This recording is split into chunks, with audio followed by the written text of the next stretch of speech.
SM Store, amanah dalam muamalah.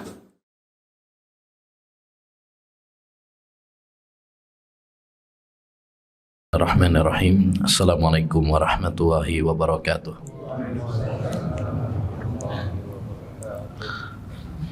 Alhamdulillahirabbil alamin wa bihi nasta'in ala umurid dunya waddin. Wassalatu wassalamu ala asyrafil anbiya'i wal mursalin nabiyyina Muhammad wa ala alihi wa sahbihi ajma'in wa man ihtada bihudah wattaba atharahu ila yaumiddin, amma ba'du. Ma'asyiral muslimin wal muslimat rahimani wa rahimakumullah.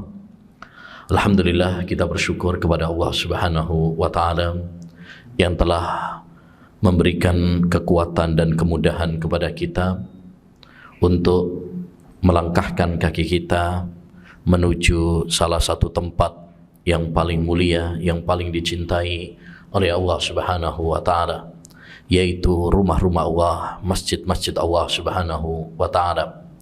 Nabi bersabda, ahabbul biqa'i ila Allah masajiduha. Tempat yang paling dicintai oleh Allah Subhanahu wa taala itu adalah masjidnya. Kita bersyukur karena hanya dengan nikmat Allah Subhanahu wa taala kita bisa ke masjid, bisa sholat, bisa beribadah, bisa ngaji ilmu agama sembari nunggu sholat isya sekalian. Nabi SAW pernah mengatakan, wala yazalur rajulu fis shalah mantadhara shalah. Orang itu dihitung yang mendapatkan pahala sholat selama dia menunggu sholat. Kalau kita nunggu sholat, ini sudah kehitung mendapatkan pahala apa? Sholat. Wa innal malaikata la tusalli ala ahadikum madama fi musallah. Dan para malaikat itu mendoakan kebaikan untuk mereka-mereka yang nunggu sholat. Jadi kita kalau nunggu sholat didoakan sama para malaikat, Allahumma ighfir lahu, Allahumma arhamhu. Ya Allah, ampuni orang ini, ya Allah, sayangi orang ini. Masya Allah, kita didoakan sama ustadz aja, kiai aja seneng, Pak. Apa mana yang didongakno malaikat sampean? Malaikat adalah makhluk-makhluk Allah Subhanahu wa taala yang disebutkan di dalam ayat la ya'sunallaha ma amarahum wa yaf'aluna ma yu'marun.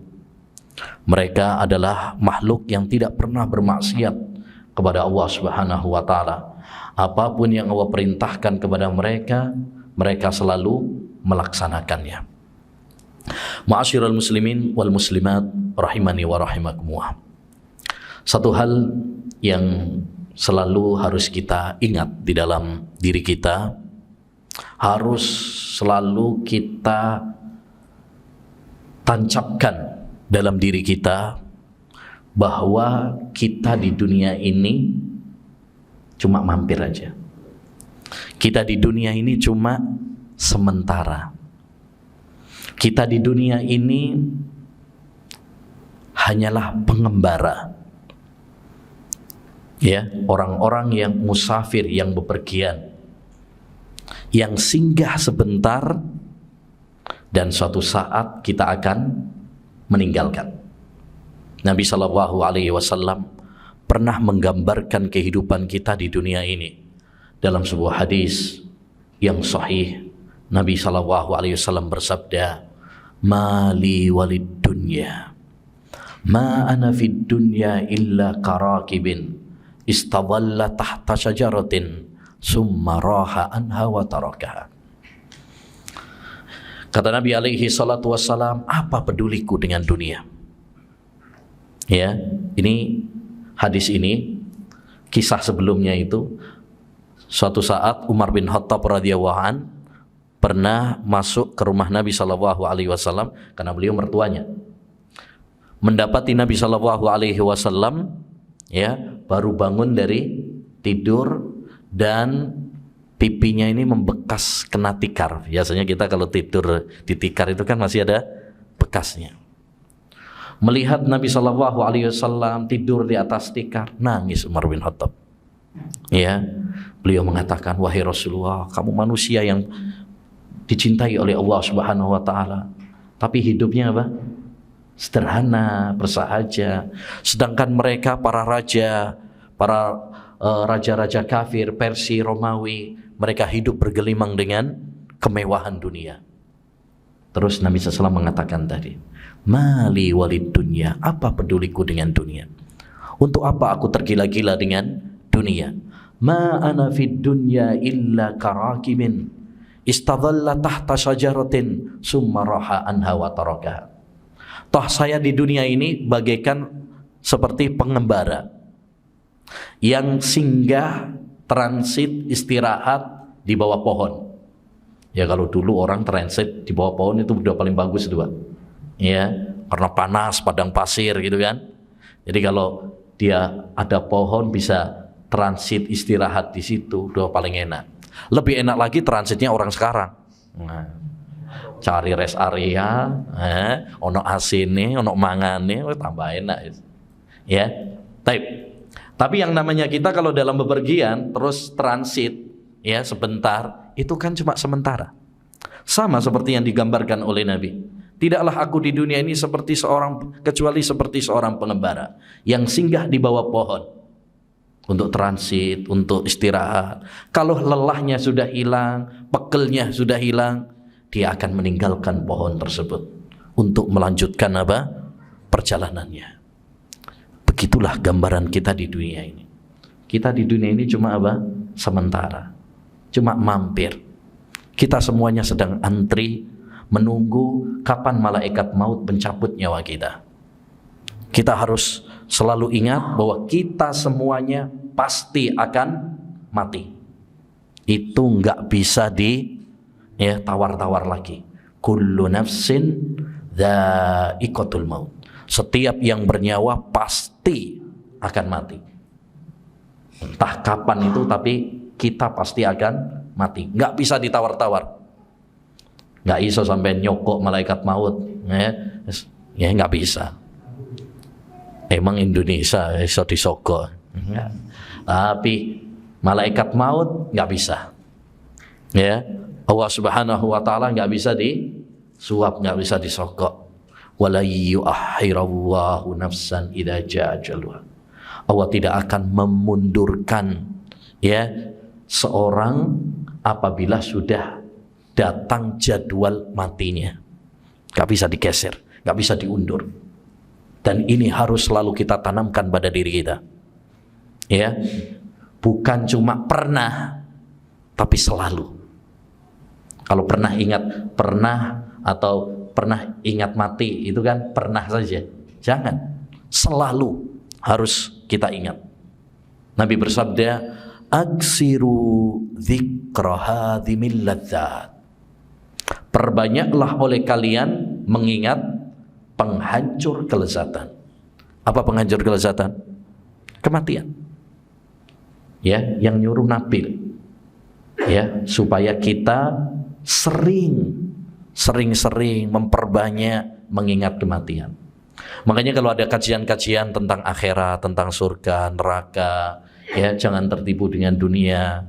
Ya, itu bagus. Tazkiyatun nufus itu penting. Ya, jangan malah dibully. Pengajian opo ya serem, bahas mati terus kuburan, neraka, ya. Gak asik belas. Ya. Orang sekarang kadang kalau pembahasannya akhirat malah dibilang apa? Serem, Pak. Justru kita itu harus seneng. Kenapa? Karena sekarang jarang yang mengingatkan. Sehingga banyak orang sekarang itu lalai dari akhirat. Ya, banyak di antara manusia lalai dengan dunia. Sibuk dengan dunia. Ya. Bangun tidur sampai tidur lagi, sing dipikir, sing dikejar adalah dunia. Ya. Pas kajian tentang kematian, Masya Allah, iya iling. Ya. Pas metu masjid, selali meneh ya. Ya kan? Kita ini sering lupa, sering lalai. Ya, makanya Nabi SAW menyuruh kita untuk sering mengingat. Kenapa? Karena dengan mengingat kematian, Satu, kita akan lebih bersemangat dalam beribadah. Kita akan lebih bersemangat. Kenapa? Karena kita merasa amal kita itu masih dikit, bekal kita itu masih dikit.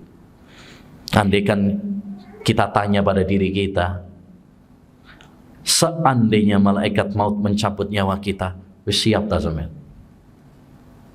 Yakin rata-rata kita menjawab belum siap. Dosanya akeh, ya, bekal pahalanya masih dikit, ibadahnya dikit. Yang kedua, kalau kita selalu ingat akhirat itu, kita akan segera bertobat kepada Allah. Nggak nunda-nunda lagi. Ntar aja, nanti aja, kok ae wis tuwek. Ya, padahal di kuburan nggak ada tulisan khusus yang sudah tua. Artinya kematian itu nggak pilih kasih. Betapa banyak anak muda apa? Ya, keluar dari rumahnya dengan sombongnya, naik sepeda motor ninja, pulang tinggal nama. Ya, artinya usia itu bukan jaminan. Betapa banyak orang yang masih muda, bahkan balita, sudah mendahului orang tuanya. Ya, maka jangan tertipu dengan kesehatan kita, dengan masa muda kita, dengan harta kita, karena semua itu bukan jaminan. Jangan berangan-angan panjang. Jangan berangan-angan panjang. Ya, apalagi seperti ya semboyan sebagian orang, ya, kecil dimanja, muda foya, tua kaya raya, mati masuk surga. Enak ya Pak, surga mbahmu. Nah, yang ketiga adalah kalau kita sering mengingat kematian itu, faedahnya adalah kita akan qanaah, merasa cukup, selalu bersyukur dengan apa yang telah Allah berikan kepada kita berupa dunia, bukan menjadi orang-orang yang tamak, rakus kepada dunia, sehingga kita tenang hidup kita, bahagia.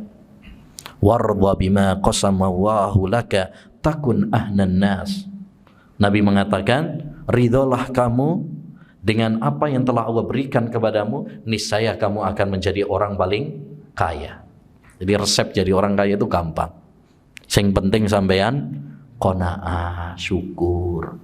Ya, itu insyaallah tenang hidupnya. Tapi kalau kita itu rakus, tamak, ya kurang terus. Walaupun gajinya 100 juta saya kurang terus. Ya, makanya banyak orang walaupun gajinya tinggi, ya saya korupsi ya. Ya kan? Karena rakus pada dunia. Bahkan parahnya lagi, kadang baksos untuk fakir miskin ya diembat bisa. Ya, itu kenapa? Padahal gajinya sudah gede. Karena rakus kepada dunia, tamak kepada dunia. Sehingga berapapun gaji yang sudah didapatkannya terasa nggak cukup. Tapi orang-orang yang qanaah, orang-orang yang bersyukur kepada Allah Subhanahu wa taala, Masya Allah, hidup mereka apa? Tenang, bahagia, walaupun gajinya pas-pasan, ya, kadang bukan pas-pasan, ya, sering kurangi malahan, tapi mereka selalu apa? Bersyukur. Ya, ini. Ma'asyiral muslimin rahimani wa rahimakumullah. Setelah kita memahami bahwa kita ini hanyalah pengembara di dunia ini dan kita semuanya pasti akan mati, ya, maka yang namanya pengembara, yang namanya orang yang sedang bepergian itu pasti menyiapkan bekal. Sampean mau mudik, sampean mau umroh, mau haji, pasti mempersiapkan apa? Bekal, sangu, ya kan? Bahkan kadang orang kalau mau pergian itu misalkan, kadang berhari-hari nyiapkannya, nggak cukup sehari. Kadang nggak bisa turu tambah, ya, nggak bisa tidur kadang. Ini kurang apa lagi? Nyiapkan bajunya, ya, nyiapkan obat-obatan, nyiapkan duit ojo lali, ya. Kalau bekal nggak di duit ya melungut tok sampean, ya. Dan yang nggak boleh ketinggalan HP sama CC-an, iya toh. Sekarang kalau pergi-pergi, sampean nggak bawa HP, yakin balik. Ya, nah, ini kebutuhan primer sekarang ini. Nah, itu untuk bekal perjalanan apa? Dunia. Untuk perjalanan kita menuju kampung akhirat pun demikian. Kita harus mempersiapkan bekal. Makanya Allah Subhanahu wa taala mengatakan di dalam Al-Qur'an, dalam surat Al-Baqarah, ya, ketika menganjurkan kepada kita untuk berangkat haji, kata Allah apa? Wa tazawwadu fa inna khairaz zadit taqwa. Dan berbekallah oleh kalian. Ini orang mau haji itu ya bekal. Dan sebaik-baik perbekalan adalah bekal takwa kepada Allah Subhanahu wa taala. Ini bekal yang paling bagus untuk ya menuju kampung akhirat. Ya, makanya Umar bin Abdul Aziz pernah mengatakan rahimahullah, likulli safarin zada fatazawwadu li safarikum minad dunya ilal akhirah bitaqwa. Semua perjalanan itu pasti butuh bekal. Maka berbekallah oleh kalian untuk perjalanan kalian di dunia ini menuju kampung akhirat dengan bekal takwa kepada Allah Subhanahu wa taala. Ya, yakni sebagaimana orang bepergian di dunia menyiapkan bekal, begitu juga ketika kita ya ke akhirat harus mempersiapkan bekal. Baik. Untuk bekal di akhirat tentu bukan mengumpulkan tadi baju, bukan mengumpulkan duit, ya, bukan apalagi HP sama CC-an, bukan itu yang perlu kita siapkan. Tapi yang paling penting ya adalah bekal yang bermanfaat untuk akhirat kita. Ya, apa yang bermanfaat untuk akhirat kita? Nah ini setidaknya ada 5 bekal penting yang perlu kita persiapkan. Pertama adalah bekal iman dan tauhid. Ini yang paling penting, Pak. Bekal yang paling penting adalah tauhid. Bagaimana kita ini beriman hanya kepada Allah Subhanahu wa taala saja? Bagaimana kita ini hanya beribadah semata-mata kepada Allah saja? Bergantung kepada Allah, berdoa kepada Allah Subhanahu wa taala. Segala ibadah kita serahkan hanya kepada Allah saja. Ini yang paling penting. Kenapa? Karena tauhid akan menentukan nasib kita. Apakah kita akan di surga atau di neraka. Ingat, kita di dunia ini sebentar. Nggak lama kita di dunia. Ya, nggak lama. Tapi sebentarnya kita di dunia akan menentukan nasib kita di akhirat nanti yang kekal dan abadi. Ya, maka hendaknya kita menjadi orang-orang yang cerdas. Siapa itu orang yang paling cerdas? Nabi pernah ditanya, beliau mengatakan, aksaruhum dzikran lil maut wa ahsanuhum isti'dadan lima ba'da. Nabi pernah ditanya, siapa orang paling cerdas wahai Rasulullah? Nabi menjawab, orang paling cerdas itu adalah orang yang sering ingat kematian dan mempersiapkan bekal untuk kematian. Ini orang paling cerdas. Maka hendaknya kita menjadi orang yang cerdas. Siapkan bekal kita. Yang paling utama adalah tauhid. Karena ini yang menentukan. Ini yang akan ditanya oleh Allah. Ketika di alam kubur nanti, Allah nggak nanya sampean ya berapa hartanya, apa ijazahnya, ya, apa pekerjaannya. Bukan itu yang ditanya oleh Allah SWT. Tapi yang ditanya oleh Allah Subhanahu wa taala, yang ditanya oleh malaikat Munkar dan Nakir di alam kubur apa? Tauhid. Man rabbuk? Siapa Rabbmu? Man nabiyuk? Siapa nabimu? Ma dinuk? Apa agama? Ini masalah-masalah tauhid ini yang ditanya. 3 landasan utama. Makanya itu perlu kita kaji itu. 3 landasan utama itu sebagai persiapan menjawab pertanyaan di alam kubur. Ya, alhamdulillah Nabi sudah bocorkan kisi-kisi soalnya, Pak. Sampai wis enak isan. Jadi kisi-kisi pertanyaannya wis bocor, wis dibocorkan sama Nabi. Tinggal kita nyiapkan apa? Jawaban. Ya, kata Nabi SAW, adapun orang-orang yang beriman, maka dia akan bisa menjawab dengan mantap. Rabbku adalah Allah, Nabiku adalah Muhammad, agamaku adalah Islam. Adapun orang-orang munafik ya yang nggak punya iman, maka dia akan menjawab, saya nggak ngerti. Saya cuma dengar orang mengatakan, ya saya ikut-ikutan. Akhirnya dipentung oleh malaikat dengan palu dari besi, ya, yang kata Nabi SAW, seandainya palu itu dipukulkan kepada gunung, gunungnya jadi debu. Saking apa? Kuatnya palu itu. Gunung, ya, gunung ini atos ya, ya keras. Dipukul pakai palu itu jadi debu. Nah, kalau kepala kita, ya, gak debu toh, ya. Lebih lembut daripada debu.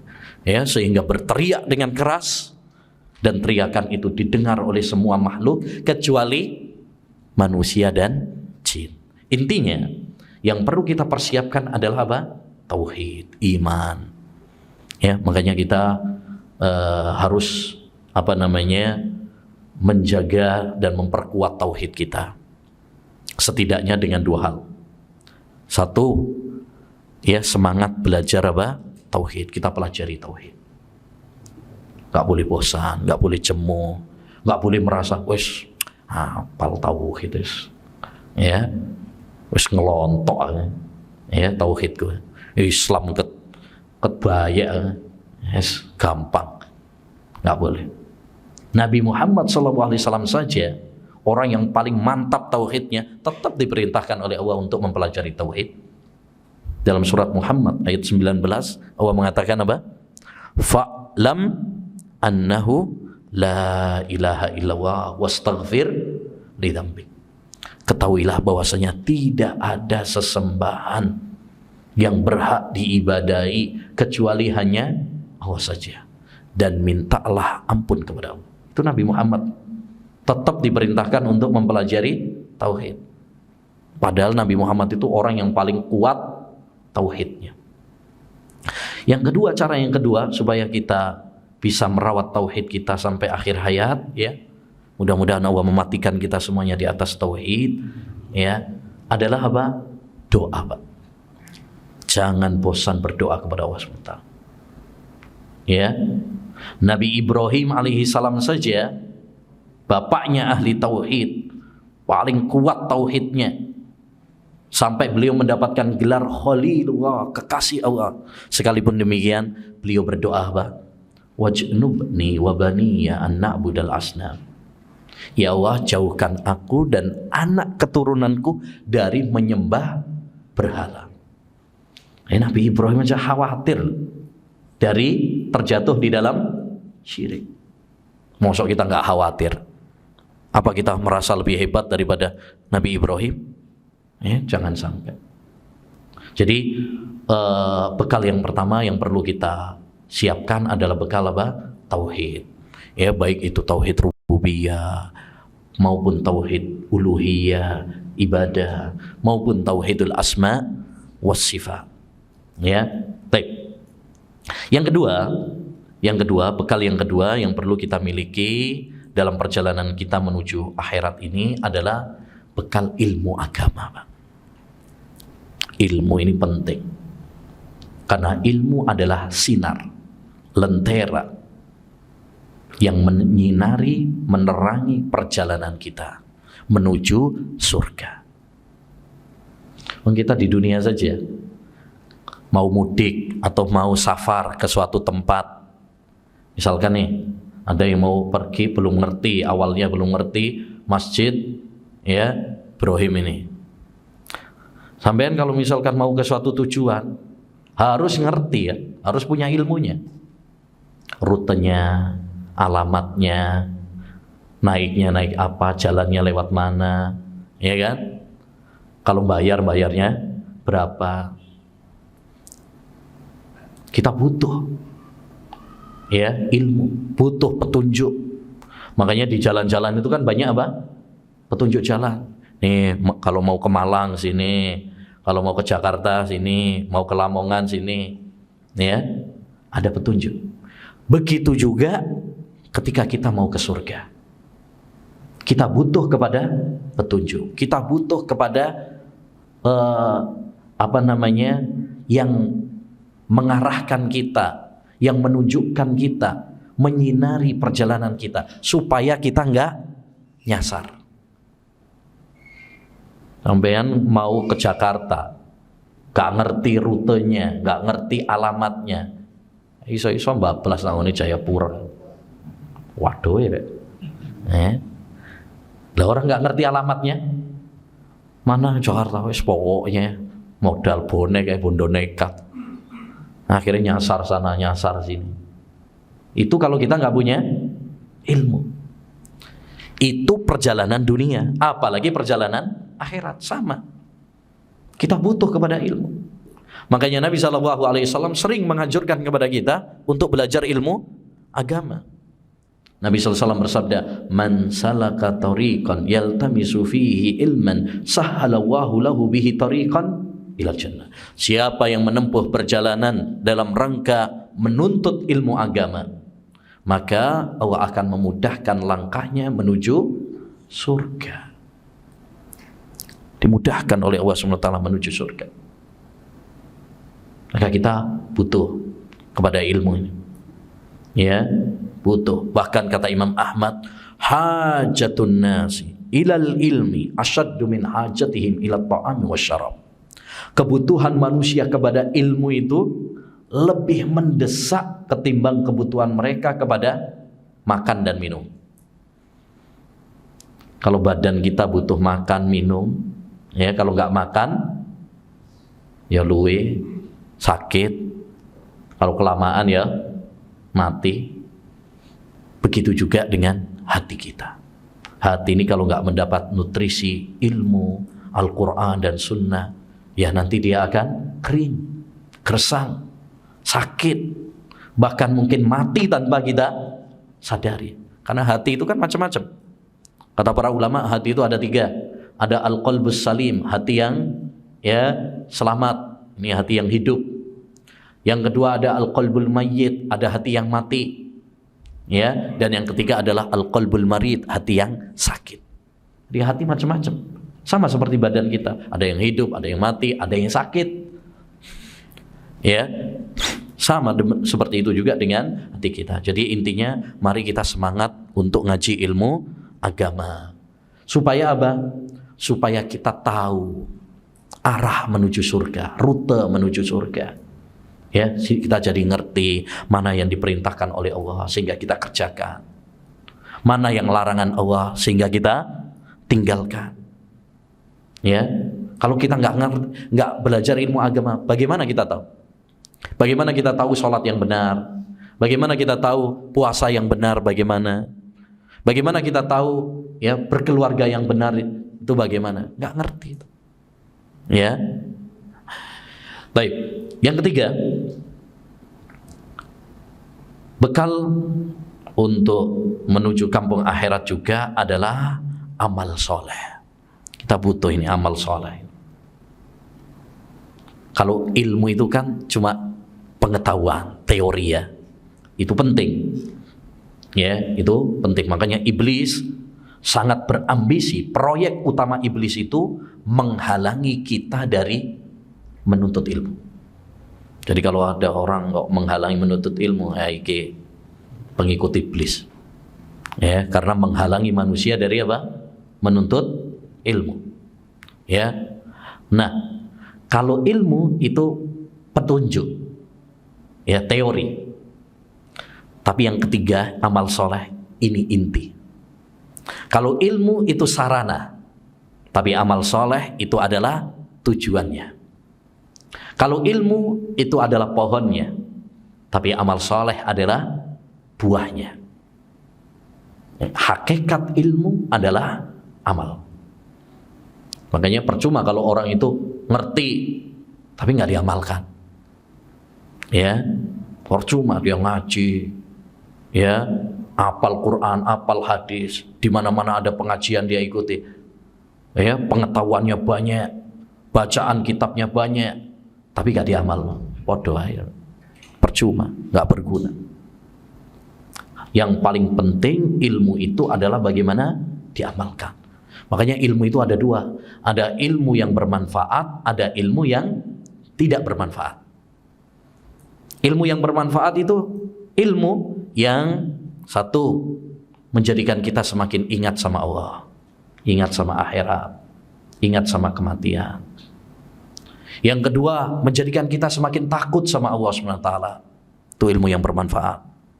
Dan yang ketiga, ilmu yang membuahkan amal. Jadi kita praktekkan.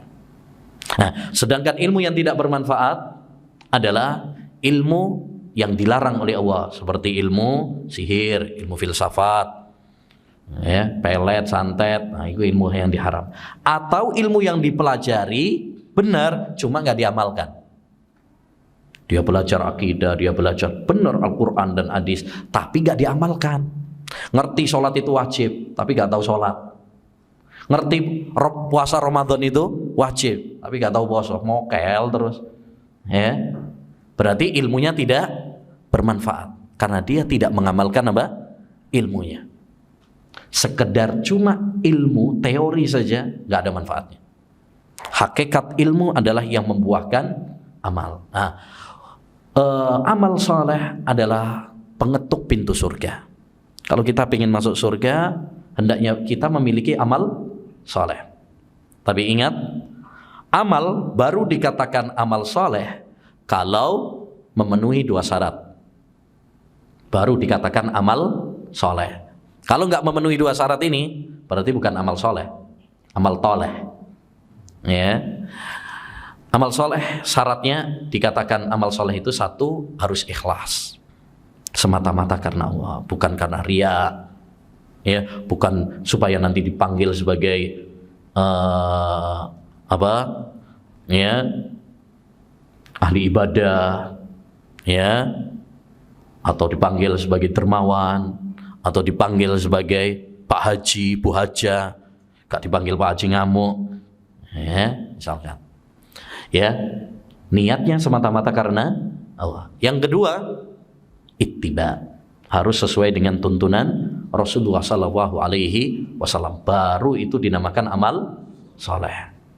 Ya, Allah Subhanahu Wa Taala berfirman di dalam Al-Quran, wa tilkal jannatul lati urithumuha bima kuntum ta'malun. Itulah surga yang kalian dijanjikan, ya, karena sebab amal perbuatan kalian. Artinya amal itu adalah sebab supaya kita masuk surga. Itulah surga yang dijanjikan kepada kalian, ya, karena sebab amal perbuatan kalian. Maka kita harus semangat beramal soleh, berlomba-lomba, fastabikul khairat, berlomba-lombalah dalam kebajikan. Masya Allah, kalau di dalam Al-Quran itu, kalau untuk akhirat itu Pak, Masya Allah, kalimat-kalimatnya motivasi level tinggi. Fastabikul khairat, berlomba-lombalah dalam kebaikan. Wasabiku ila maghfiratim min rabbikum, bergegaslah kalian, ya, menuju ampunan Allah dan surga yang luasnya seluas langit dan bumi. Ya, fas'au ila dzikrillah, ya, segeralah kalian mengingat Allah. Fafirru ila Allah, larilah kalian menuju Allah SWT. Masya Allah, berlomba-lombalah, bersegeralah, berlarilah. Itu untuk akhirat. Kalau untuk dunia, Allah nggak nyuruh kita lari, berlomba-lomba, enggak. Famshu fi manakibiha, berjalanlah. Kalau untuk dunia itu, famshu fi manakibiha, berjalanlah kalian mencari rezeki. Cuma jalan toh. Tapi kalau untuk akhirat, lari, berlomba-lomba, bersegera, Masya Allah. Kenapa? Karena yang paling inti itu adalah akhirat. Kampung yang abadi, yang kekal abadi itu akhirat. Kalau dunia cuma sementara. Maka jangan kita menjadikan dunia ini sebagai tujuan inti. Ya, banyak orang kebalik. Akhirat mek sampingan, sisa-sisa waktu. Ya, harusnya dunia itu hanya sekedar sarana. Adapun tujuan inti kita adalah akhirat. Ya, dunia ini hanya sekedar kapal yang mengantarkan kita menuju akhirat. Ya, dan sebagai faedah yang perlu kami ingatkan bahwa banyak sebenarnya amalan-amalan yang bisa mengantarkan kita ke surga, walaupun itu amalan yang ringan, gampang. Bukankah Allah Subhanahu wa taala, Rasulullah SAW mengabarkan kepada kita, ada seorang wanita pelacur di zaman Bani Israel yang diampuni oleh Allah, karena gara-gara ngasih minum kepada anjing yang kehausan. Rasulullah pernah mengabarkan juga ada orang masuk surga gara-gara menyingkirkan gangguan dari jalan. Ini ada paku misalkan, atau batu atau kayu di jalan, disingkirkan. Kata Allah, adkhalahu Allahul jannah. Allah akan masukkan dia ke surga. Ini kita kadang mungkin pas lagi jalan-jalan, pas sepedaan, gowes, atau lari pagi. Nah, terus kok ada paku, kaca, atau kayu. Hendaknya tergerak untuk nyingkirkan. Siapa tahu dengan sebab itu Allah memasukkan kita ke surga. Atau yang paling sering nih, yang paling sering juga bangkai tikus. Sering kita dapati banyak bangkai tikus pengadalan. Orang cuma bilang jijik. Tapi kalau ada yang tergerak untuk menyingkirkan, coba kita tergerak untuk menyingkirkan. Siapa tahu dengan sebab itu Allah akan mengampuni dosa-dosa kita. Kita ketemu kemudian salam, jabat tangan, wah itu udah pahala luar biasa, Pak. Nabi pernah bersabda, innal mu'mina idza laqiyal mu'mina fasallama alaihi wa akhadha bi yadihi tanasarat khatayahu kama yatanasaru waraqus syajar. Seorang mukmin apabila bertemu dengan mukmin yang lainnya, maka lalu dia berjabat tangan, salam, rontok dosa-dosanya sebagaimana daun-daun rontok dari pohonnya. Yakni intinya banyak sebenarnya amalan-amalan yang ringan tapi pahalanya luar biasa. Kalau dalam ilmu bisnis itu modal dikit tapi labanya selangit. Sopo sing gak gelem? Modal 1.000 tapi labanya misalkan 100 juta. Wah, itu rebutan itu, Pak. Tapi itu kan untuk dunia. Banyak orang rebutan. Tapi untuk akhirat, banyak yang orang malas-malasan. Karena nggak nampak gitu loh.